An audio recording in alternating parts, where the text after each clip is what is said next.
UP में इंतखाबी commission का बड़ा फैसला सामने आया। वोटिंग के दौरान नहीं लगेगी असातिज़ा की ड्यूटी, आंगनबाड़ी वर्कर्स की भी ड्यूटी नहीं लगेगी।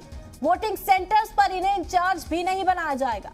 यूपी सरकार की तजवीज के बाद ईसी का बड़ा फैसला सामने आया। आपको बता दें कि इस बार वोटिंग सेंटर्स पर असातिज़ा की ड्यूटी नहीं लगेगी। इसके अलावा आंगनबाड़ी वर्कर्स को भी ड्यूटी नहीं करनी होगी वोटिंग सेंटर्स पर। यूपी में इंतखाब कमीशन का बड़ा फैसला सामने आया। इलेक्शन कमीशन ने बड़ा फैसला लिया। उत्तर प्रदेश के लिए वोटिंग के दौरान नहीं लगेगी असातिज़ा की ड्यूटी।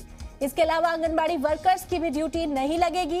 वोटिंग सेंटर्स पर इन्हें इंचार्ज भी नहीं बनाया जाएगा। आपको बता दें कि यूपी सरकार की तजवीज के बाद ईसी का बड़ा फैसला सामने आया।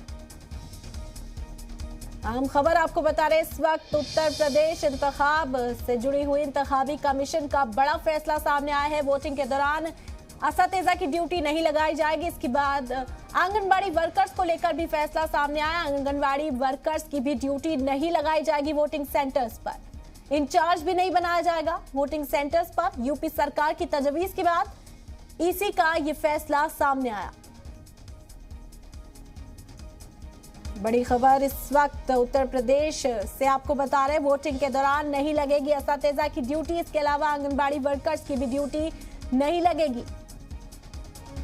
वोटिंग सेंटर्स पर इन्हें इंचार्ज भी नहीं बनाया जाएगा। यूपी सरकार की तजवीज के बाद ईसी का फैसला सामने आया है। बेहद अहम इस फैसले को माना जा रहा है। वोटिंग के दौरान असातिज़ा और आंगनबाड़ी वर्कर्स की ड्यूटी नहीं लगाई जाएगी पोलिंग बूथ पर। इसके अलावा इन्हें इंचार्ज भी नहीं बनाया जाएगा।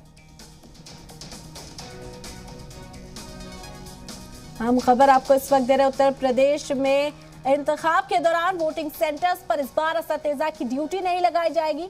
आंगनबाड़ी वर्कर्स की भी ड्यूटी नहीं होगी वोटिंग सेंटर्स पर। यूपी सरकार ने तजवीज पेश की थी और इसके बाद ईसी का यह अहम फैसला सामने आया है। वोटिंग सेंटर्स पर इंचार्ज भी नहीं बनाया जाएगा असातिज़ा को और आंगनबाड़ी वर्कर्स को।